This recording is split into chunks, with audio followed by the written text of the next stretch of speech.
Ahmad, pelajar tahun terakhir Jabatan Pentadbiran Sosial dan Jabatan Pentadbiran Sosial dan Keadilan Fakulti Sastra.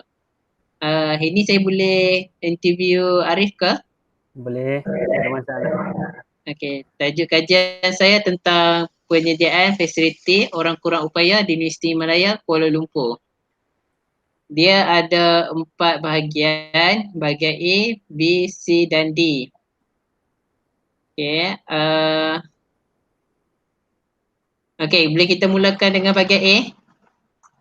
Iaitu Boleh. latar belakang. Boleh tahu umur Arif berapa sekarang? 27 tahun. 27 tahun.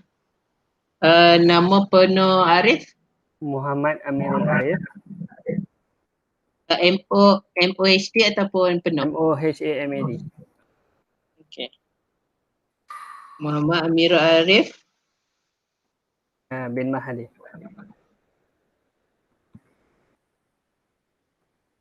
Okey. Status apa? Bujang. Bujang.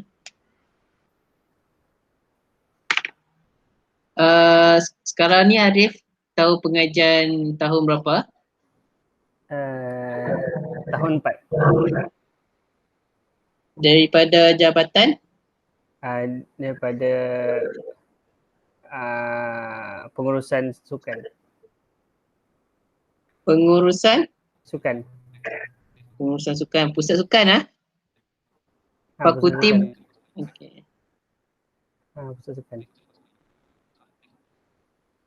Jumlah wang pembelajaran yang diterima pada setiap SEM boleh juga termasuk dengan beasiswa ataupun pinjaman. Anggaran setiap semester. Ya.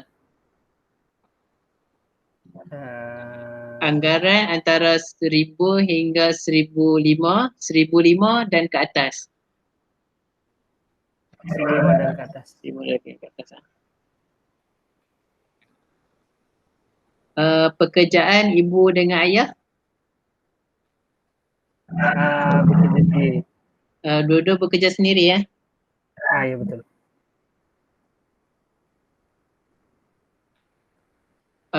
Gaji ibu dan ayah gabungkan pun boleh. 2,000 hingga 5,000, 5,000 hingga 8,000, 8,000 dan ke atas. 8,000 dan ke atas.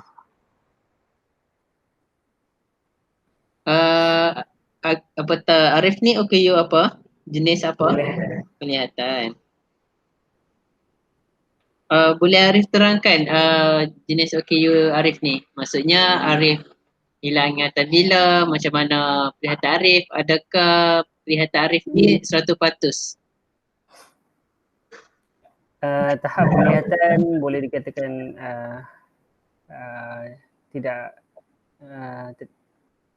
rabun teruk boleh rabun. Katakan buta lah, boleh katakan buta sebab saya cuma hanya mampu melihat cahaya dan bayang-bayang saja.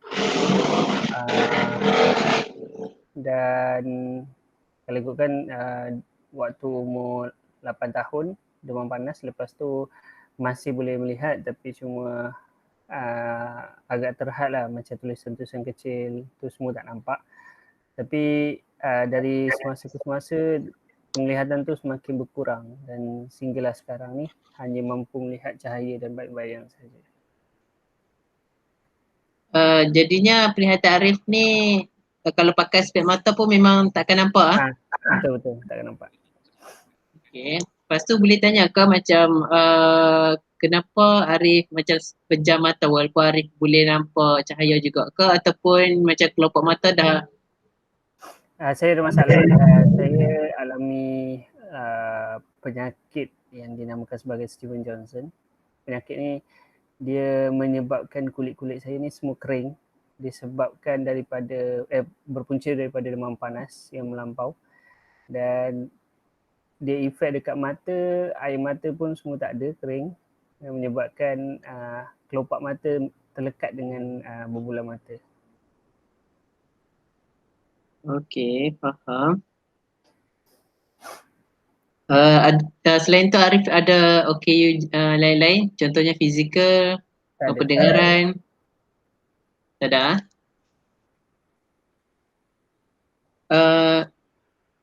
Selain tu Arif ada menggunakan alatan apa-apa tak untuk membantu penglihatan?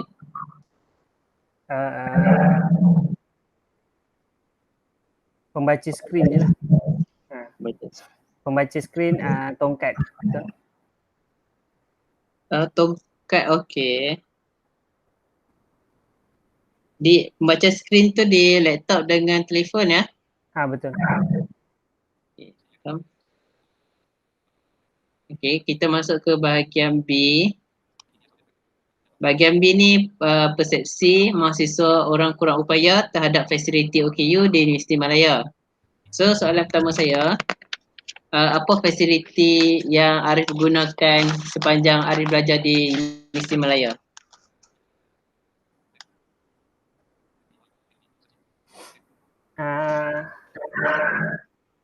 Fasiliti Kalau dari segi fasiliti OKU sendiri, saya banyak menggunakan tactile. Fasiliti lain banyak menggunakan bilik khas OKU dekat Srijati tu di Kolej 7. Okey. Bilik tu lengkap dengan kemudahan OKU lah. Fasiliti lain pengangkutan shuttle van yang disediakan oleh OPSOKO, unit pengurusan siswa OKU. Okey. Itu untuk bergerak ke kuliah lah. Dan ada juga saya gunakan stesen ada bus stop untuk keluar daripada Universiti Malaya. Saya juga ada gunakan fasiliti sukan seperti padang, stadium. Padang bahagian yang mana? Mungkin Padang ada di hadapan dekat Tasik University tu, di hadapan Kolej 1. padang bola tu dia ada fasiliti untuk orang kurang upaya di situ? Tak ada. Tapi saya guna untuk berlatih je lah situ. Okey. Boleh tahu ke Arif berlatih sebagai apa? Atlet ke? Atlet blind football. Blind football Sekarang ni Arif tahun terakhir? Tahun ketiga? Tahun keempat. Tahun terakhir. Boleh tahu ke sebelum tu kan, sebelum kita sambung ke fasiliti, boleh tahu ke macam pencapaian Arif sepanjang di UM ni? Pencapaian dari segi apa?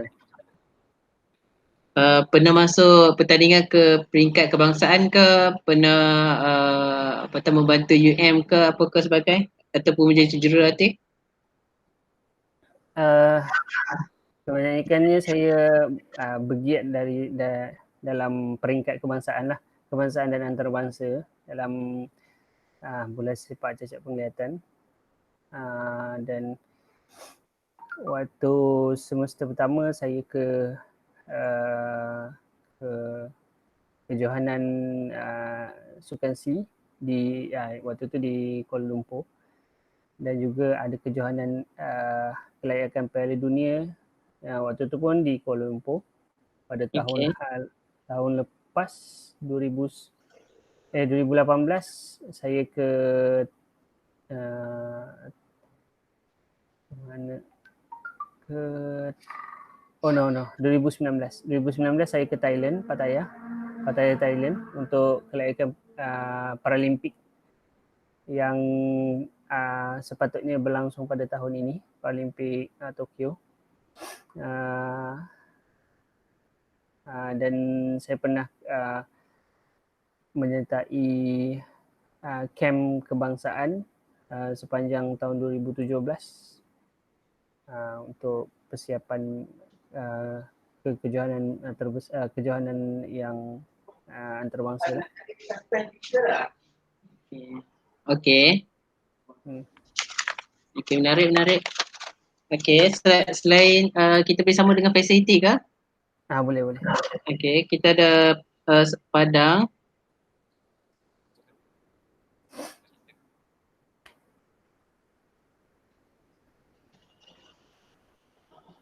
Selain daripada padang, fasiliti apa lagi yang Arif gunakan? Stadium. Okey, stadium. Kolam renang. Okey.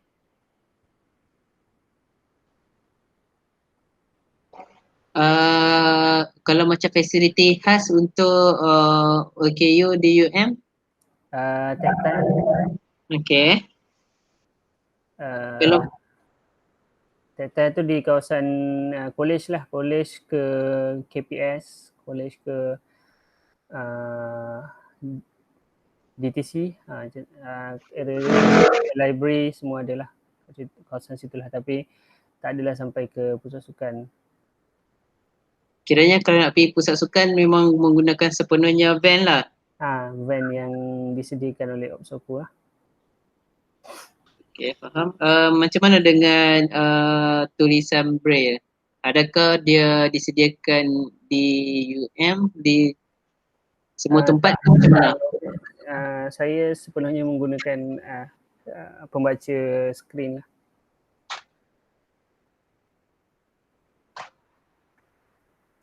Dan banyak nota ataupun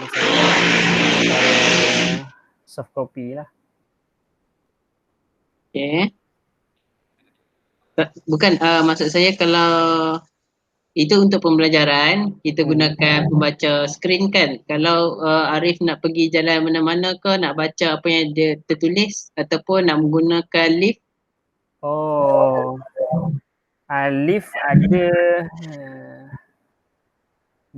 lift di college, di KPS memang ada tulisan braille.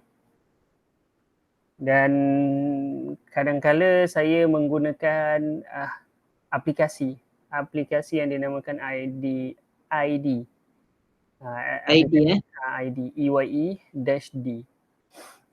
Aplikasi ini dia boleh memberi memberitahulah apa yang berada di hadapan kita. Kiranya itu kita guna aplikasi di telefon ke dia ada alatan khas? Okey. Selain tu untuk macam nak baca buku di perpustakaan, adakah disediakan buku braille juga? Menggunakan bantuan orang yang nampak lah untuk membaca dia. Ada juga buku-buku braille, tapi agak terhad lah banding buku-buku yang lain. Okay, faham. Di library itu sendiri kan, perpustakaan, ada menggunakan bilik khas OKU tu tak? Ada, tapi tak begitu kerap lah. Kenapa tu? Ada masalah kah ataupun? Tak ada masalah, cuma mungkin lebih selesa belajar di Serijati sebab kita orang ada bilik Serijati macam tu. Okay. Boleh Arif terangkan fasiliti khas OKU di pusat sukan? Pak Arif belajar di pusat sukan, jadinya macam mana? Fasiliti khas OKU dekat pusat sukan lebih kepada OKU berkursi roda. Tiada tactile yang dijumpai di pusat sukan.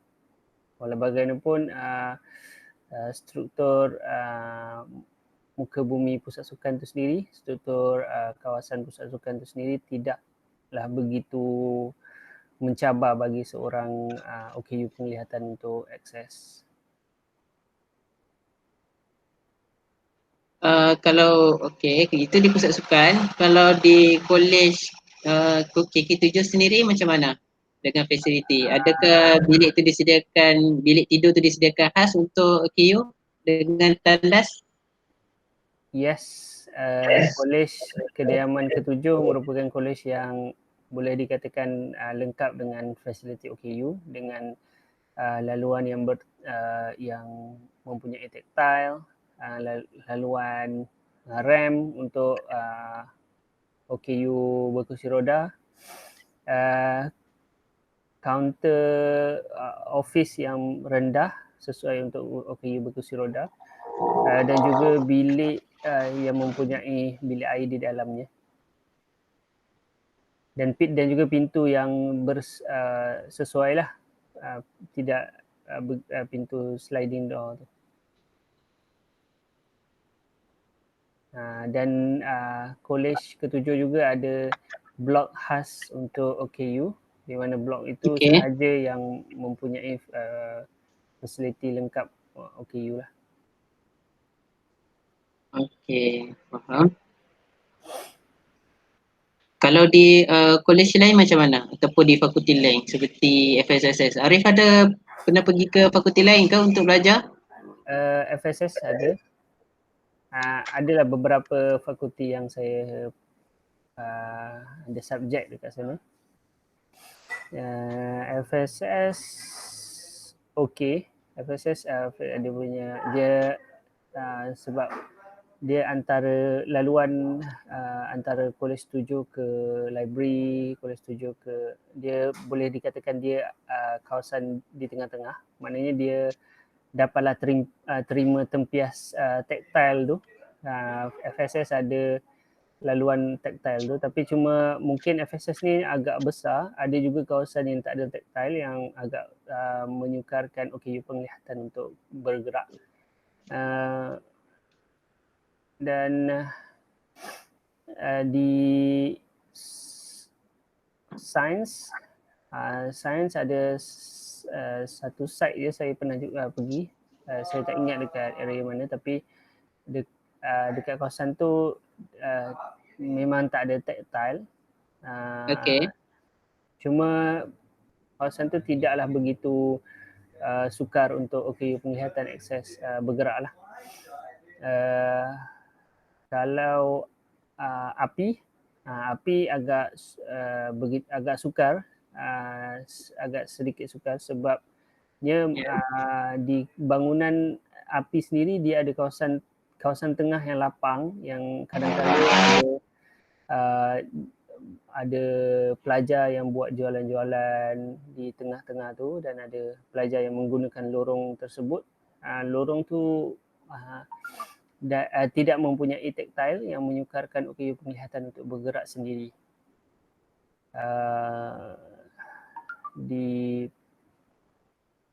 Kalau di college ke-11,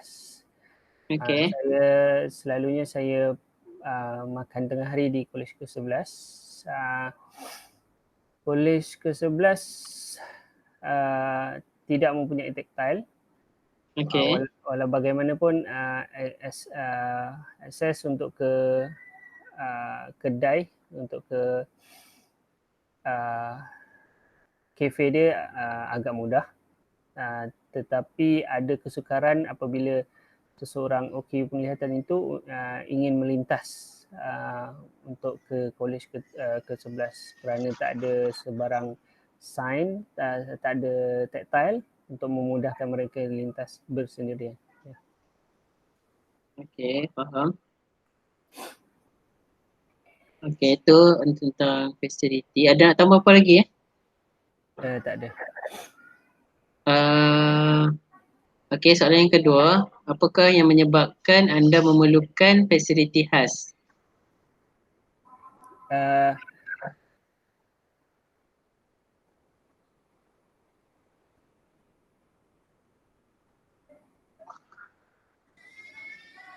Jelas ke?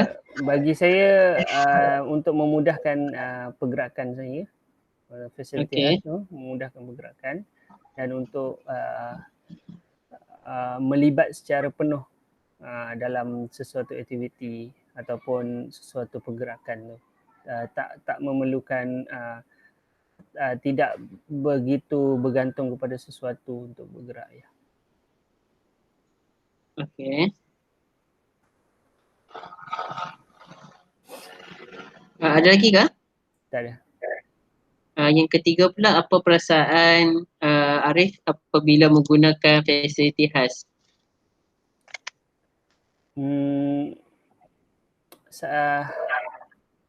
Sangat selesa, sangat gembira kerana ianya boleh memberi kemudahan untuk saya sendiri bergerak dan melakukan satu-satu aktiviti.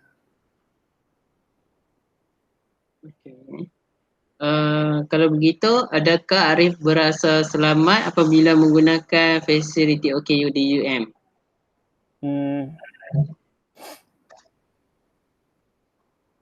Nak kata totally selamat, tidak, sebab ada beberapa kawasan yang agak bahaya yang perlukan lebih perhatian untuk pengubah suaian, dan saya rasa lebih daripada 70% selamatlah apabila menggunakan fasiliti OKU di UM. Boleh Arif senaraikan tak apa fasiliti yang selamat dan juga yang tak selamat bagi Arif? Macam tactile, ada setengah kawasan tactile dia merentasi longkang yang bertutup, longkang besi yang bertutup. Kadang-kala besinya hilang dan menyebabkan ada bahaya di situ untuk OKU penglihatan bergerak sendiri. Dan juga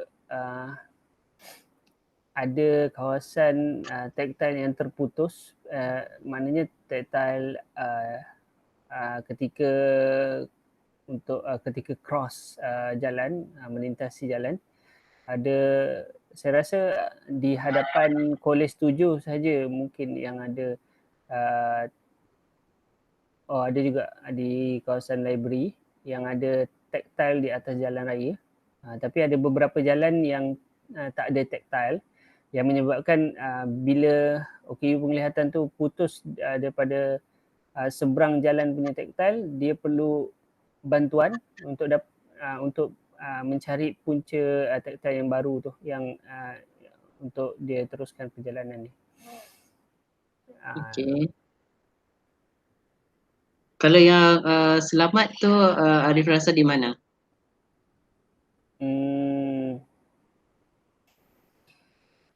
Yang selamat satunya semestinya van lah. Van khas yang disediakan tu memudahkan OKU penglihatan dan mungkin boleh mengelakkan bahayanya apabila OKU penglihatan bergerak bersendirian di tepi jalan. Dan juga ada juga kawasan-kawasan tactile yang agak selamat dan selesa digunakan di kawasan Kolej 7, dan juga bilik lah, bilik Kolej Kediaman ke-7 yang khas untuk OKU tu, dia lebih mudah akses untuk OKU lah kerana ada bilik air di dalam.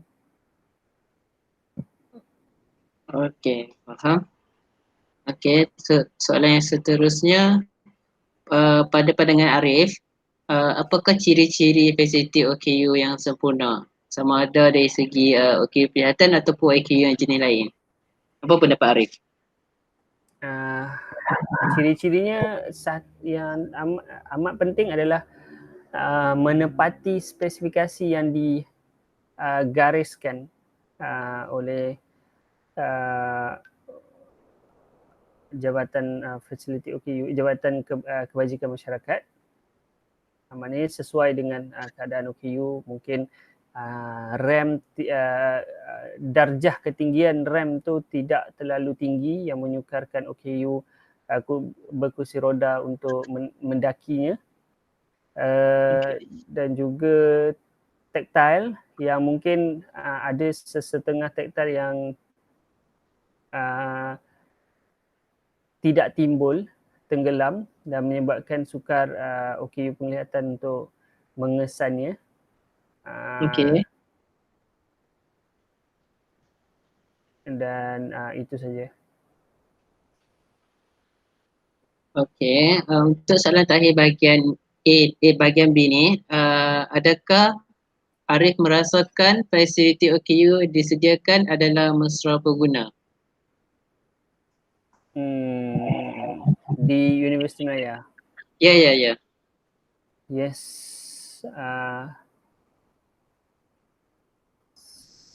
Saya tak boleh kata 100% mesra pengguna sebabnya ada orang kata masih perlu ada penambahbaikan lah.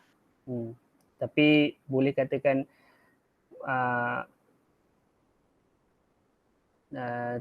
70% lah, 80% mesra pengguna.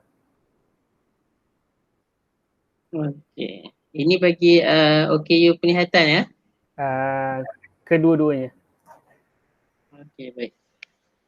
Okey, untuk soalan yang seterusnya, bahagian C, dia punya bahan tajuknya ialah tahap kecukupan fasiliti untuk mahasiswa kurang upaya di Universiti Malaya. Kiranya tahap kecukupan ataupun tahap kepuasan.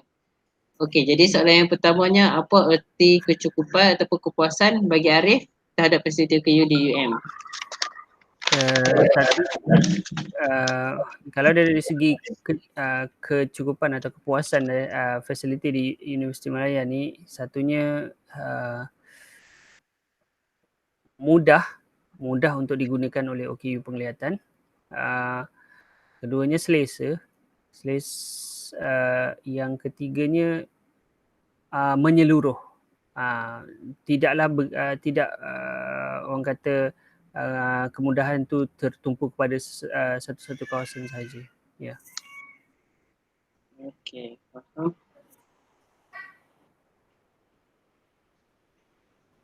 Okey, soalan yang kedua, apa ciri-ciri kecukupan bagi Arif bila menggunakan fasiliti OKU? Saya rasa tadi kot jawapan dia. Ciri-ciri dia mudah, selesa dan menyeluruh.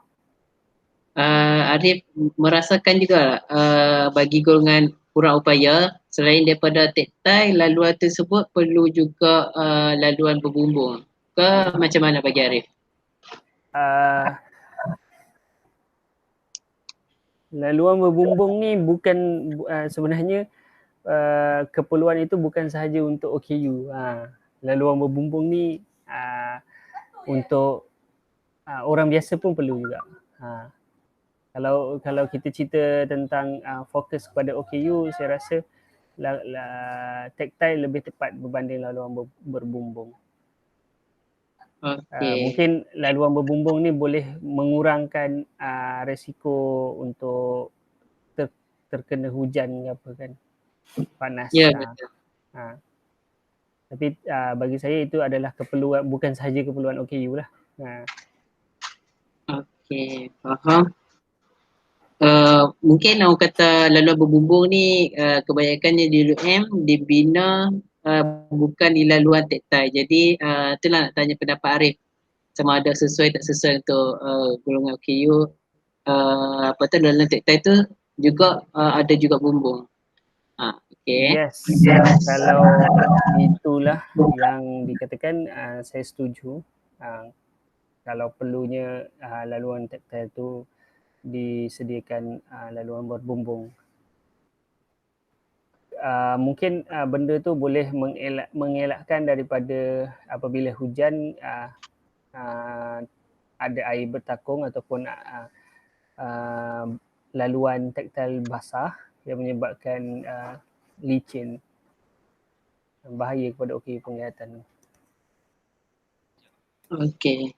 Okey, jadi soalan yang seterusnya, apa kelebihan apabila fasiliti OKU disediakan secara lengkap?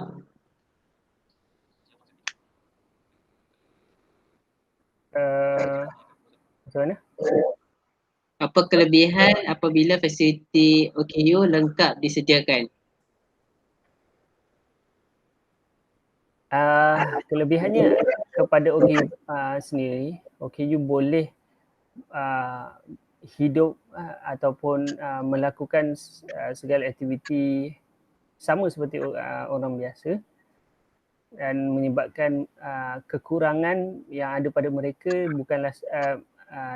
bukanlah satu penghalang untuk mereka melakukan satu aktiviti.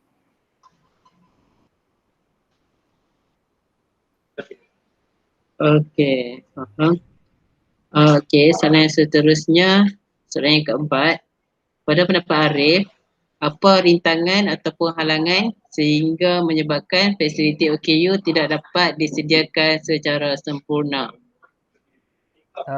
Satunya kewangan.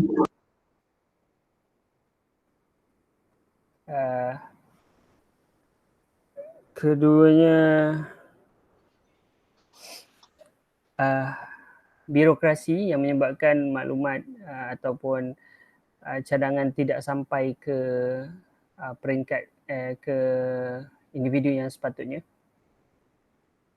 Okey. Yang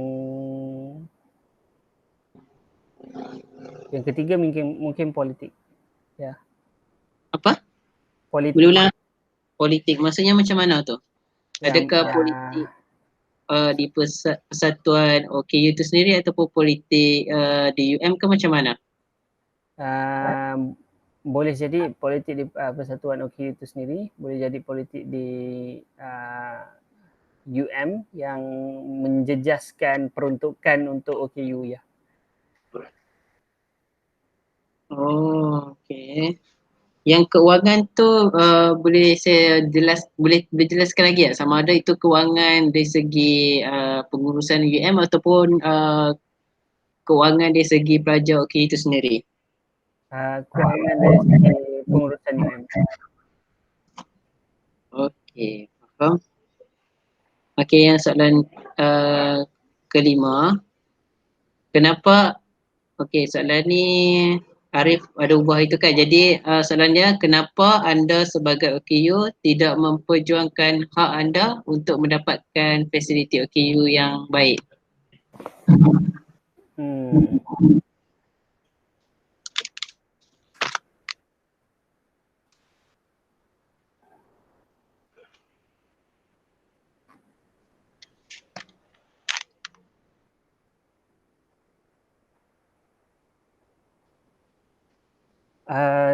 Satunya mungkin tidak tahu bagaimana cara untuk laluan atau bagaimana platform yang sesuai, dan yang keduanya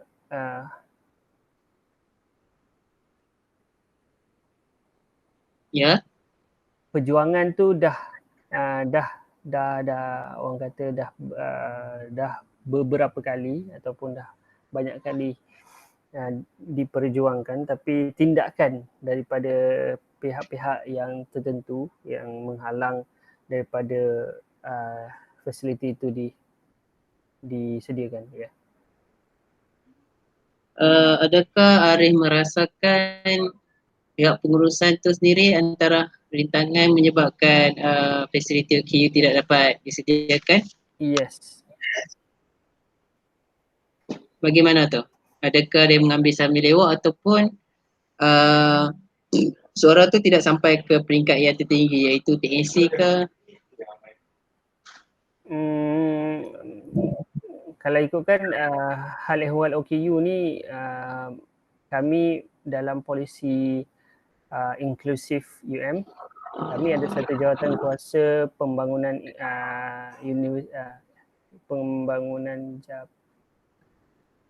Universiti Inklusif JAPIN, di mana dalam platform itu, dalam perjumpaan mesyuarat itu disertai TNCA, TNC HEPA dan TNCP, dan juga individu-individu penting dalam Universiti Malaya untuk melakukan satu tindakan bagi mempertingkatkan kemudahan ataupun permintaan daripada OKU sendiri. Tetapi kadang-kala sesuatu suara tu tidak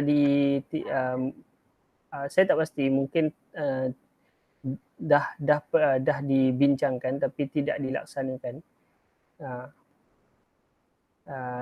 Mungkin ada tindakan-tindakan ataupun arahan-arahan yang tidak sampai ke peringkat yang sepatutnya, yang perlu melakukan tindakan. Okey, baik. Okey, itu saja. Okey, soalan yang ke-6. Bila fasiliti OKU dalam keadaan tidak lengkap, adakah ia menyukakan aktiviti Arif? Mengapa? Ya.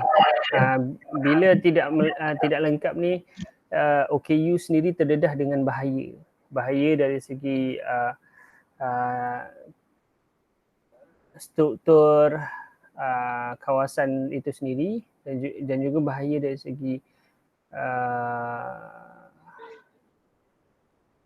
tempat. Mungkin bahaya sekiranya tak ada kemudahan di jalan raya, mungkin akan berlakunya kemalangan. OKU akan menghadapi kemalangan ataupun sebagainya lah. Okey, kalau di jalan raya tu adakah Arif mengguna juga fasiliti line zebra?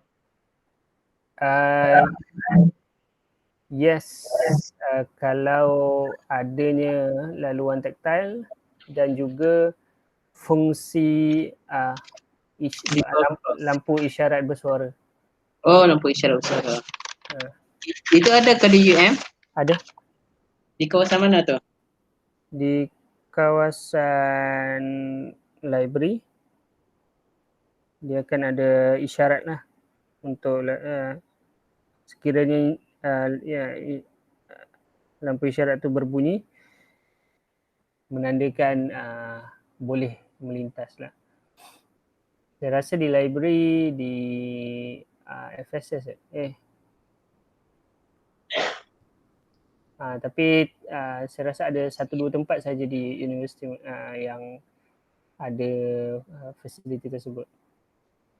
Okay, jadinya macam contohnya Arif selalu ke kafe KK11 daripada pusat sains. Jadinya di situ jadinya tak ada traffic light kan. Jadi macam mana Arif lintas? Selalunya meminta bantuan daripada kawan lah untuk melintas. Okey, baik. Okey, kita masuk dengan bahagian D, iaitu kesan penggunaan fasiliti khas terhadap mahasiswa OKU di Universiti Malaya. Soalan pertama saya, apa pandangan Arif sekiranya fasiliti khas OKU disediakan? Fasiliti khas yang Arif inginkan disediakan. Apa perasaan? Apa pandangan anda sekiranya terdapat fasiliti khas yang anda inginkan disediakan? Pandangan saya memang sewajarnya untuk sediakan fasiliti-fasiliti khas yang saya nyatakan untuk mempermudahkan OKU itu sendirilah melakukan aktiviti atau bergerak. Maknanya lepas ni OKU tidaklah begitu bergantung kepada seseorang untuk melakukan sesuatu. Okey, jadi soalan yang kedua, apa kesan yang anda rasakan setelah menggunakan fasiliti OKU? Kesan positif. Kesan sama ada di segi fizikal ataupun kesan dari segi mental. Tak kisahlah sama ada fasiliti tu mesra OKU ataupun tak mesra OKU. Adakah anda pernah mengalami kemalangan ke apabila menggunakan fasiliti OKU yang tertentu? Macam tu?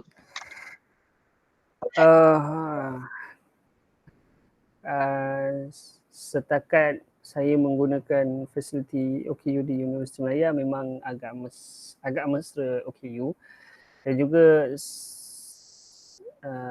amat jaranglah untuk saya alami sebarang kemalangan.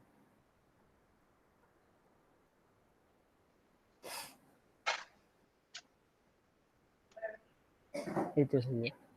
Ya, itu saja. Itu saja. Okey, soalan yang ketiga, adakah Arif merasakan kegiatan seharian Arif terbatas apabila menggunakan fasiliti OKU yang sedia ada di UM? Tidak terbatas. Bila tak ada fasiliti tu yang akan menyebabkan sesuatu itu terbatas. Okey.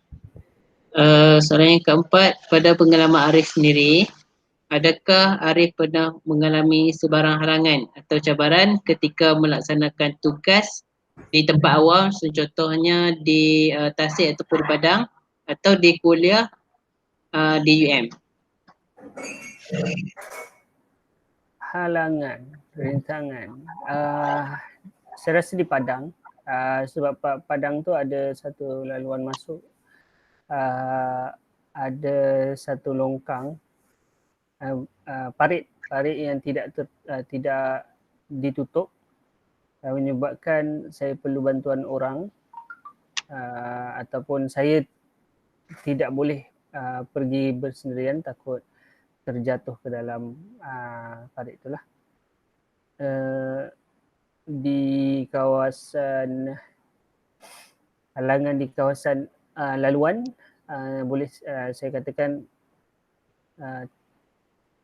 sikap orang lain, sikap pelajar lain yang suka, tak kisahlah pelajar lain ataupun orang-orang pelawat yang datang, yang suka untuk meletakkan motor ataupun kereta mereka di atas laluan taktil sendiri, yang menyebabkan OKU penglihatan sukar untuk melalui laluan yang biasa mereka lalui.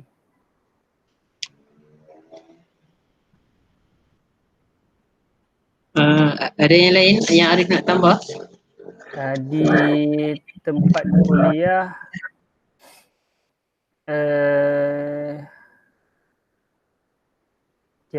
saya rasa ada beberapa kawasan, ada beberapa bilik kuliah yang agak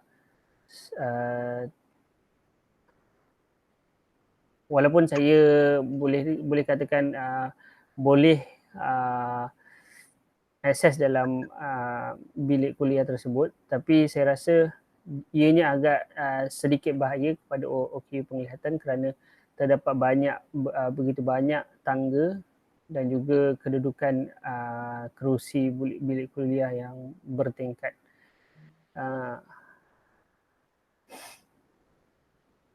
Jadi macam mana nak bantu untuk Arif di bilik kuliah? Selalunya saya akan duduk di hadapan yang tidak mempunyai tangga, dan kadang-kala saya akan ke atas juga dengan menggunakan tongkat lah bantuan untuk saya akses tangga. Lebih sesuai kalau ada support di tangga tu untuk OKU penglihatan pegang supaya tidak terjatuh lah. Okey, faham. Okey, soalan yang kelima.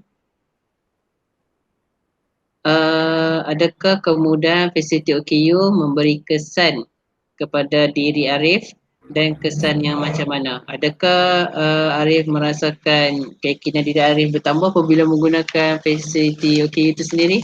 Yes. Sudah tentu yakin untuk bergerak sendiri, dan kadang-kala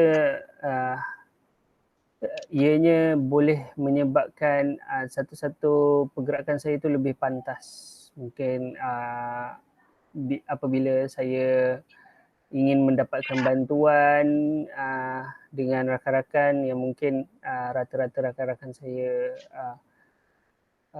busy, sibuk dengan urusan masing-masing, saya boleh ke tempat tersebut tanpa menunggu rakan saya waktu lapang rakan saya lah. Okay. Kalau soalan seterusnya, apakah kesan yang tidak baik semasa menggunakan fasiliti tersebut? Kesan tidak baik. Ya. Adakah macam contohnya fasiliti OKU itu tidak elok, jadi bila Arif menggunakan dia menyebabkan kerosakan di alat tongkat Arif ke, ataupun menyebabkan screen reader tak dibaca ke, macam mana?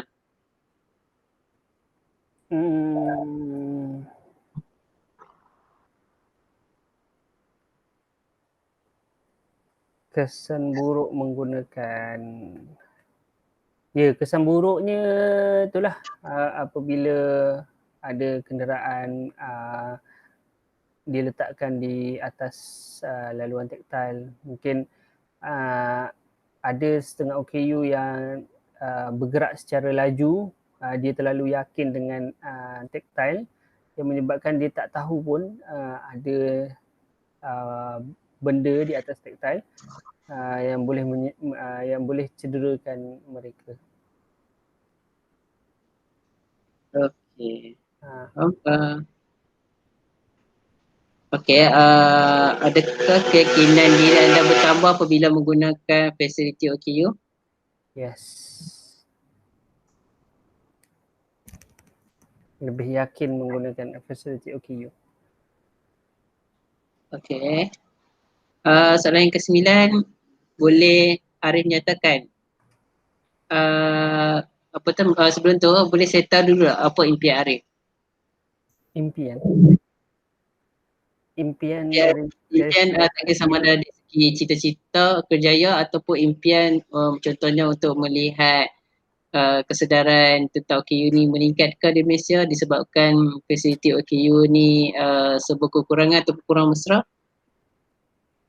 Saya rasa satunya saya harap Universiti Malaya ni satu hari nanti sepenuhnya menggunakan menyediakan fasiliti OKU.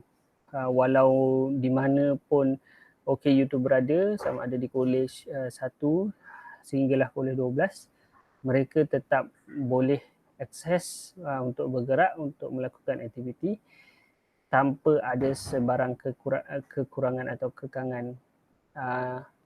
Yang keduanya, saya harap kesedaran di kalangan pelajar dan juga orang Malaysia sendirilah, kesedaran di mana fasiliti OKU ni memang amat penting bagi OKU dan saya harap mereka tidak mengambilnya secara sambil lewa, yang menyebabkan mereka fikir fasiliti ini tidak digunakan dan mungkin mereka boleh gunakan, dan ialah kesedaran tentang OKU itu perlu dipertingkatkan. Okey, jadinya pada pendengar Arif, adakah fasiliti OKU ni memberi kesan positif dalam merealisasikan impian Arif? Yes, positif, sebabnya saya sendiri memang suka orang kata travel, bergerak bersendirian. Mungkin kadang-kadang saya cuba untuk explore di kawasan-kawasan yang baru. Fasiliti OKU ni akan memudahkan saya untuk pergi ke sesuatu tempat yang baru. Dan mungkin kalau kita cerita tentang OKU sebelum ni, bila OKU saja dia tak boleh ke mana yang dia suka. Tapi bila kita dah adanya fasiliti yang sesuai untuk OKU ni kita boleh bergerak ke mana saja yang kita suka seperti orang-orang lain juga lah. Okey. Soalan yang terakhir.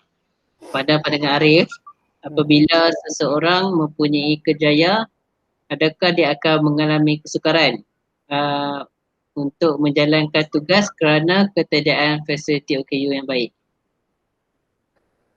Yes.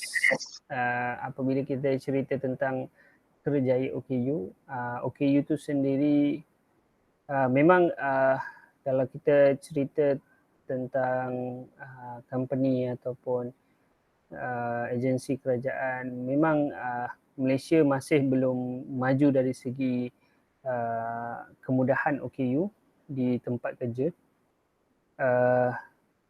Saya rasa perlu ada lebih kesedaran tentang pentingnya kemudahan OKU di tempat kerja, dan juga saya rasa OKU itu sendiri perlu lebih bertegas dan lebih mengetahui keperluan dan kemudahan yang perlu mereka guna semasa mereka bekerja. Okay. Arif nak tahu apa lagi sebelum kita tamatkan?